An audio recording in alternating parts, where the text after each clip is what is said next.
Muy bien, abramos la palabra del Señor, Mateo capítulo 11, versículo 12. Encienda su Biblia en el celular, abra el libro, pero tenga la palabra del Señor ahí con usted. Estamos entonces en San Mateo capítulo 11, versículo 12. Usted sabe que estamos en días de fiesta. Este fin de semana tradicionalmente nosotros celebramos un año más de iglesia, 59 años, pero como la fiesta la estamos haciendo y produciendo un poquito más fuerte, porque es un año muy especial, así que en 2 semanas, el 24, si no mal recuerdo, vamos a tener fiesta de aniversario, 2 cultos desde temprano, vamos a tener a la tarde un encuentro que va a ser lindo, y vamos a honrar al memoria del pastor Sebastián, que es el primer año que no lo vamos a tener con nosotros, ¿sí?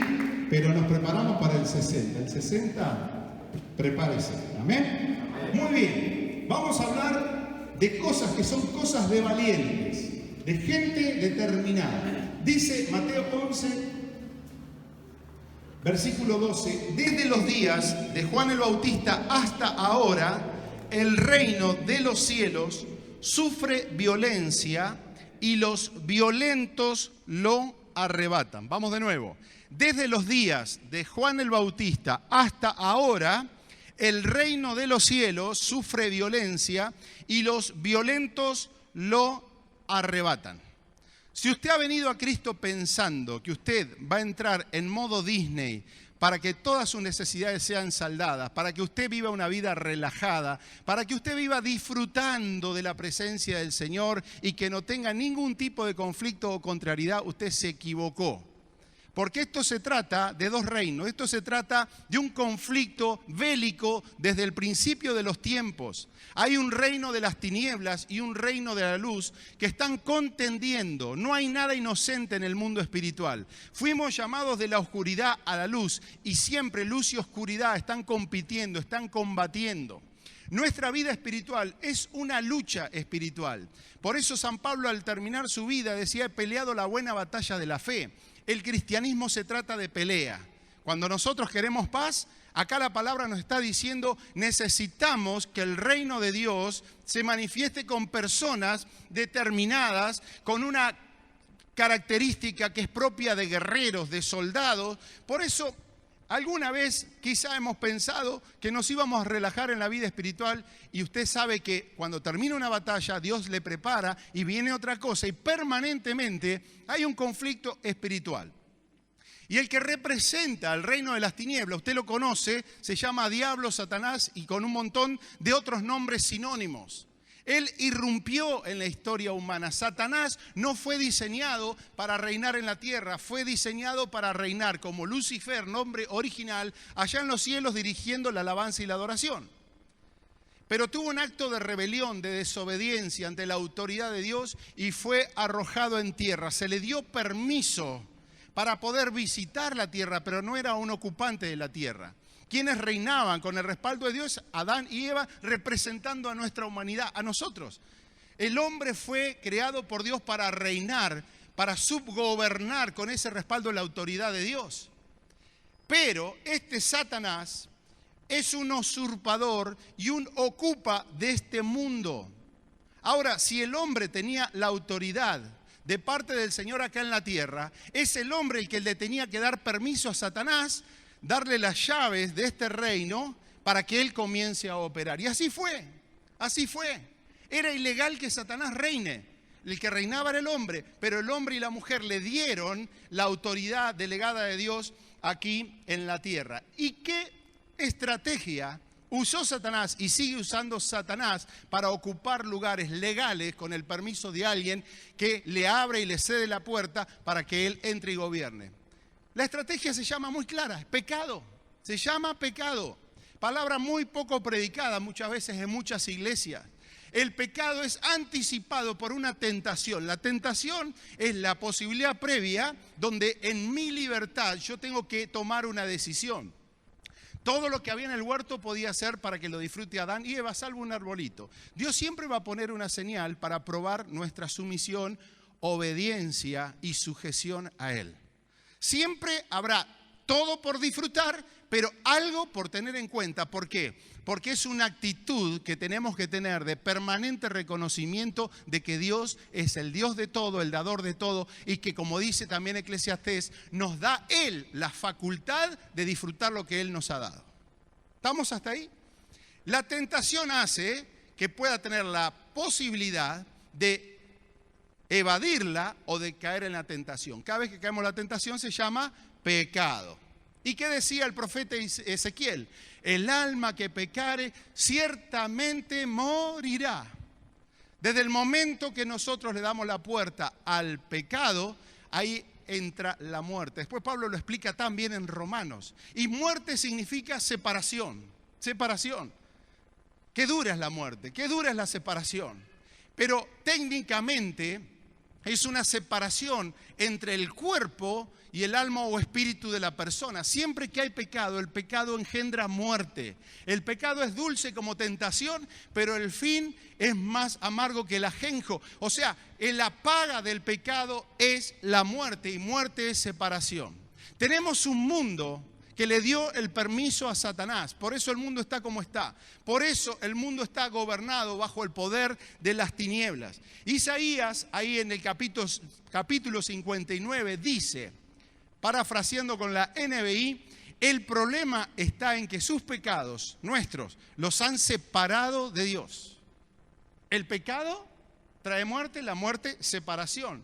Por causa del pecado, Él ha escondido su rostro de ustedes y ya no quiere escucharlos. Es una ruptura total de una relación. No hay responsabilidad de Dios por aquel que ha decidido vivir en el pecado. Claro, el pecado es dulce y te da piolín, te da soga, pero llegará un momento que necesites a Dios. Y Dios siempre va a estar en el lugar que todos los días lo estamos ocupando. ¿Saben cuando nosotros queremos que Dios sea primer lugar? Cuando estamos enfermos, cuando el pariente está que se muere, cuando estoy en bancarrota. Por eso, qué bueno es amar a Dios en todo tiempo, y el día que lo necesite, el Señor sigue estando en el lugar donde yo lo he depositado. ¿Cuántos aman a Dios? ¿Cuántos ponen al Señor por encima de todo? ¡Qué bueno! Y así fue que Satanás establece su reino acá en la tierra. Por eso querer arreglar este sistema con distintas estrategias humanas es imposible. Esto está bajo corrupción, bajo espíritu de muerte. No hay sistema humano. Y fíjense que para funcionar como humanidad tenemos sistemas morales, sistemas económicos, financieros, sistemas políticos. Tenemos tantos sistemas que están diseñados para arreglar la vida del hombre. Pero mientras Satanás establece su gobierno acá en la tierra, y esto significa que el Señor quedó atrás de la puerta, nunca podemos tener mucha esperanza para este mundo. Ahora, hay unos principios importantes. ¿Quién gobierna? Manda. ¿Quién gobierna la tierra? Satanás. Y si él gobierna, él manda. Si las personas le abren la puerta y le dan la autorización a Satanás, Satanás gobierna. Qué triste muchas veces es ver gente que ha sido de la luz hoy estar en tinieblas. ¿Sabe qué hace Satanás? Trata de ganarse esta segunda oportunidad y dice que envía espíritus, muchos espíritus peores, o 7 espíritus en particular, dice la palabra. ¿Qué es lo que quiere Satanás? Gobernar y reinar, ejercer el gobierno. Y Satanás, si manda y gobierna, esclaviza. Y quien es esclavo, obedece. ¿Me va entendiendo? Y así Satanás va armando en el diseño de su gobierno una estrategia, pero también va armando un gran ejército. Los ángeles son la tercera parte. Mejor dicho, los demonios son la tercera parte de los ángeles creados por Dios, que fueron seducidos por ese Lucifer y hoy se llaman demonios. Son entidades espirituales al servicio de Satanás. Pero también Satanás se sirve de personas, de sus seguidores, que le dan permiso, que disfrutan el pecado. Son gente que están al servicio de Satanás también. ¿Y cuál es el propósito? Clarito lo dijo Jesús, lo sabemos. El diablo vino a robar, matar y destruir. No hay nada bonito en el diablo. Por eso, no le deis lugar al diablo significa, si le das un poquito de lugar, puede ser peligroso. qué importante es permanecer firmes en el Señor, ¿o no es así?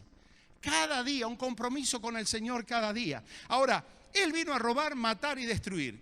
¿Qué vino a hacer? A cambiar salvación por condenación. Eso es lo que hace Satanás. Viene a traer enfermedad reemplazando a la salud que el Señor desea para nuestras vidas. ¿Qué más quiere hacer Satanás? Cambiar toda relación de paz en una relación de perturbación y también que la gente viva perturbada. O sea, la gente lejos del Señor está condenada, la gente lejos del Señor tiene una enfermedad espiritual y muchas veces hasta física también. Viven en enfermedades, viven en vicio, se van contaminando por dentro, por fuera, se contamina su corazón, pierde la paz. Después de esta pandemia en Argentina se están consumiendo 4 veces más de toda la medicación psiquiátrica, y lo peor de esto no es que lo receta el médico, están diciendo que prácticamente la mayoría se automedica en la Argentina. La gente está loca, desesperada, mal. Seguramente esta semana te encontraste con algún episodio de gente loca.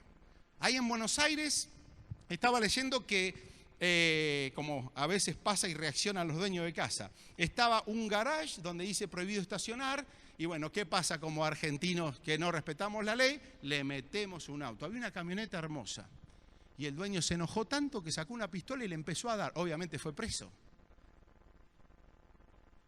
La gente está loca. La paga del pecado es la muerte.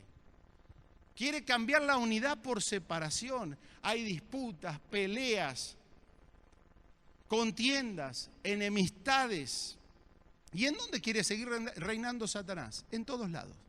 Quiere seguir reinando en el corazón de las personas, reinando en la familia, reinando en la iglesia si es posible, reinando en la comunidad. Pero esto lo tenemos que, aunque parezca sabido, lo tenemos que tener muy en claro. ¿Por qué? Porque el Señor no improvisó, y desde el principio de los tiempos también Él estableció un plan para redimir la tierra, para renovar el ambiente espiritual. Por eso si Cristo no hubiese irrumpido en la historia de nosotros, no tendríamos esperanza. Y qué bueno que el Señor preparó un plan del cual nos ha convidado y tenemos que conocer, porque la estrategia del Señor es que la tierra sea redimida, la gente sea salva, la gente sea sana, la gente sea liberada, la gente cambie vida, y para eso el Señor nos va a desafiar a todos nosotros. Busca ahí en Hebreos capítulo 2, es un pasaje hermoso, Hebreos capítulo 2, 14 y 15, Hebreos 2, 14 y 15. Dice así la palabra: así que, por cuanto los hijos participaron de carne y sangre, Él también participó de lo mismo. ¿Qué quiere decir esto? Que así como nosotros estamos sujetos a una humanidad, somos seres humanos, Él también participó de lo mismo. Es que Dios, Jesús, a través de Jesús, se hizo igual que nosotros. Se hizo hombre para representarnos, pero un hombre sin pecado, con sangre sagrada, limpia, consagrada. Jesús se hizo igual que nosotros. ¿Para qué? Para destruir por medio de la muerte al que tenía el imperio de la muerte. El alma que pecare ciertamente morirá. Y Jesús dijo, sí, yo voy a tomar el lugar de estos que no se pueden salvar, porque la única manera es que el sacrificio sea perfecto. Por eso cada vez que pensemos en los beneficios, nos tiene que salir una palabra de agradecimiento, de ver a aquel que padeció como hombre. Anoche estaba leyendo que Jesús en Getsemaní le hizo una oración al Padre. Digo, ¿cómo nos cuesta ver a Jesús hombre? Le dijo, si es posible, sácame este dolor de encima. Vuelve a buscar ayuda, estaban durmiendo. Va la segunda vez, le dice la misma oración. ¿No sería suficiente? Va de nuevo, siguen durmiendo. Relájense, sigan, pero yo sigo con lo mío. Tercera vez fue Jesús diciéndole, papá, si es posible, sácame esto, no aguanto, porque ahí nomás en horas iba a empezar su padecimiento, su pasión. Y es dolor como te hubiese dolido a vos y a mí cada uno de los actos de violencia y de agresión que Él sufrió en su cuerpo. Sin embargo, dice que Él lo hizo para destruir por medio de la muerte al que tenía el imperio de la muerte, esto es al diablo, ¿Para qué también? Para librar a todos, diga, a todos. Jesús murió para redimir, pero también para librarnos a nosotros. Hoy usted quizá tiene el beneficio de una salvación. Si Jesús no lo hubiese hecho, no tendríamos nada, ni esperanza. Librar a todos los que por el temor de la muerte estaban durante toda la vida sujetos a servidumbre. Jesús vino a destruir las obras del diablo. Nuestro Jesús, nuestro abanderado, nuestro Rey y Señor, vino a destruir las obras del diablo. El diablo puso la enfermedad, la enemistad, puso el pecado, puso la condenación. Vino Jesús y le arruinó la fiesta. Y Él vino a destruir las obras del diablo. ¿Qué significa? Que lo del enemigo no puede prevalecer ejerciendo dominio donde Dios se está manifestando. ¿Cuántos dicen amén? ¿Cuál era la misión de Jesús? Establecer el reino. ¿Y cuál es nuestra misión? Manifestar el reino. ¿Lo podemos decir de memoria? Jesús vino para establecer el reino. Nosotros estamos para manifestar el reino. ¿Sabe cómo lo podemos entender bien? Establecer es como crear un negocio. Hay un fundador, alguien que puso un capital, algo que diseñó una visión empresarial, estableció el negocio. Pero cuando se manifiesta como en una franquicia. Se empieza a multiplicar los distintos anexos de esa empresa en otros lugares, pero mantiene el mismo espíritu, la misma visión, el mismo logo, el mismo respaldo, la misma autoridad. Nosotros estamos poniendo la franquicia del reino donde el Señor nos está plantando. ¿Te gustó así? Vida para Todos tiene la franquicia del reino de Dios que el Señor establece en esta ciudad para bendecir y manifestar su gloria aquí. ¿Cuántos lo están creyendo? Y si te vas a un anexo, una sede, ahí va la franquicia con vos, porque estamos para manifestar el reino de Dios. Ahora, dice que el reino de Dios se manifiesta con los violentos.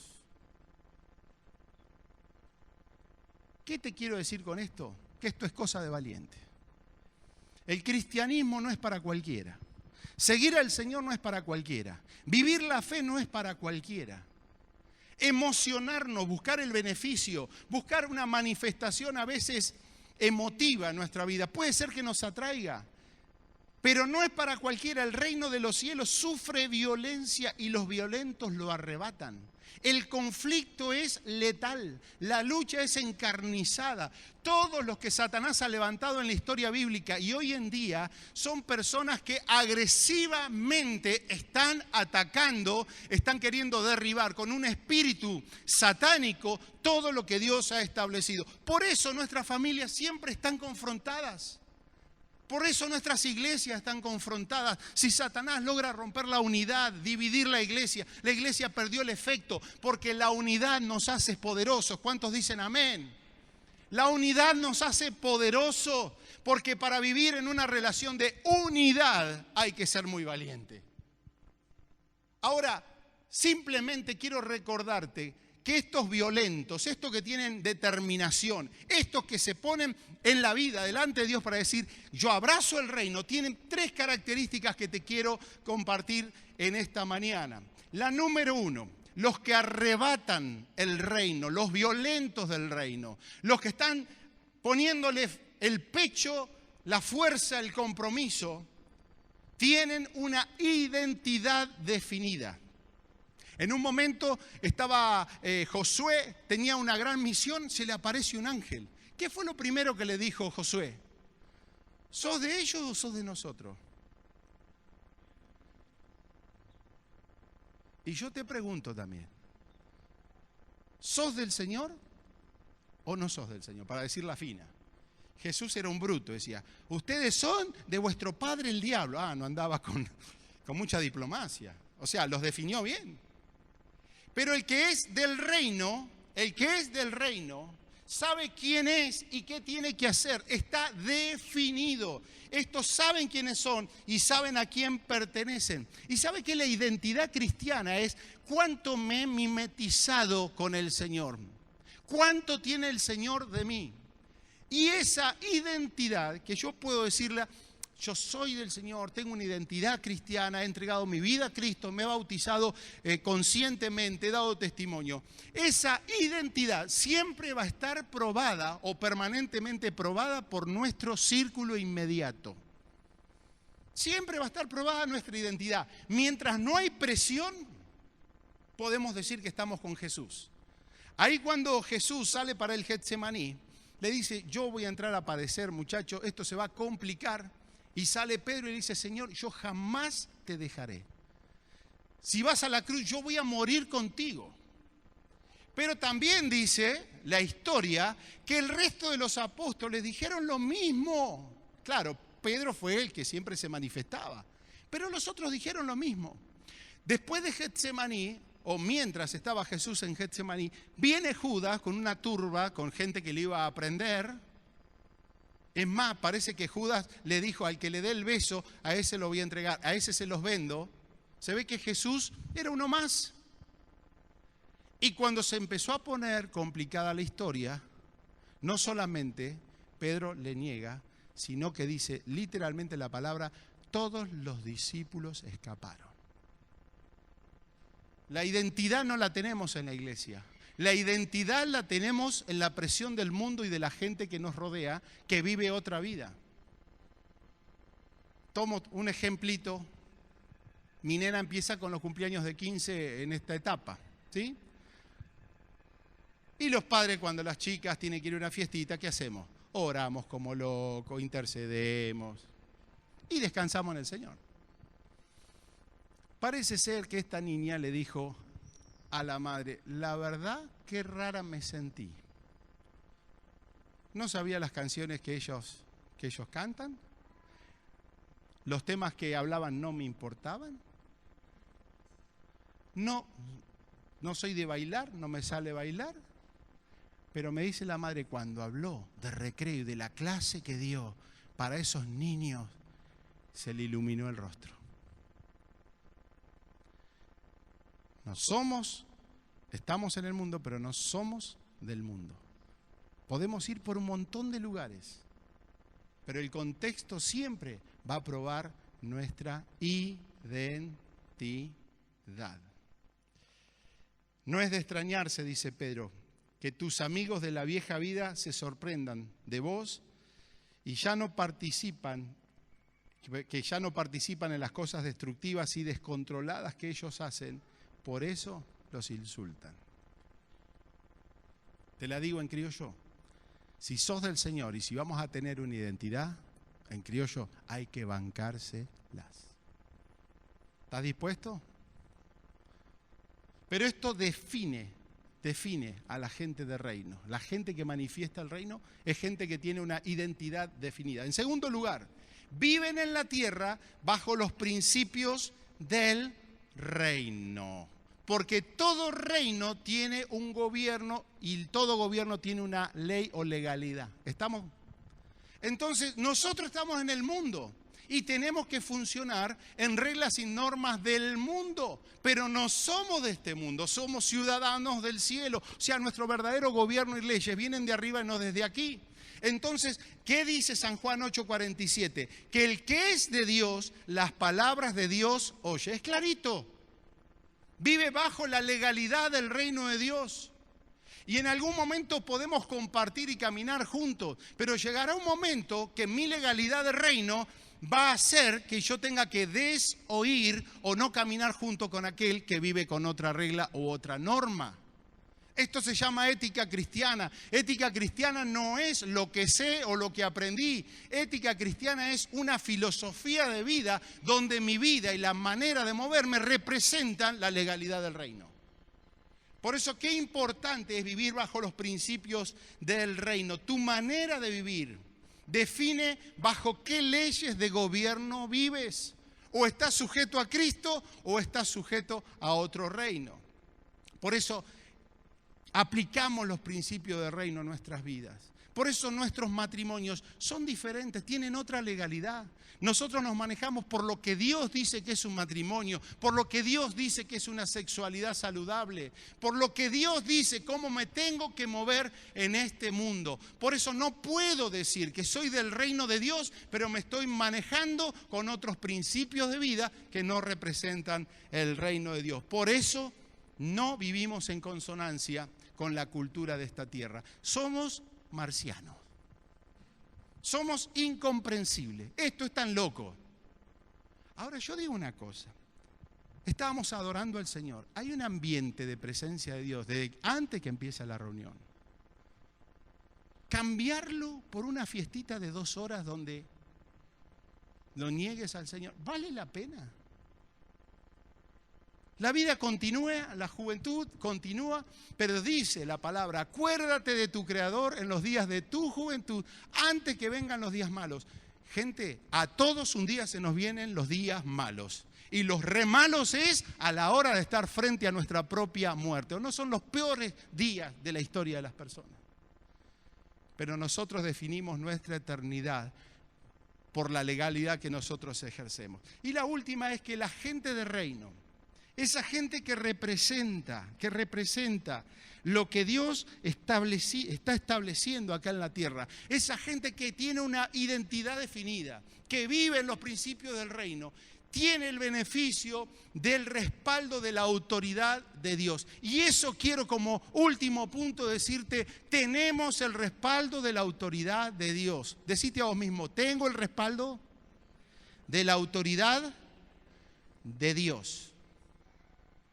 Lo único que necesitas es que Dios esté en tu vida, para que Dios se manifieste en tu vida y puedas entender que nuestra vida acá en la tierra y en este lugar es estratégico en el plan del Señor. Al Señor le urge usarnos, al Señor le urge bendecir a través de tu vida, a pesar de tus defectos, a pesar de tus pecados, a pesar de todo lo que podés llegar a ser.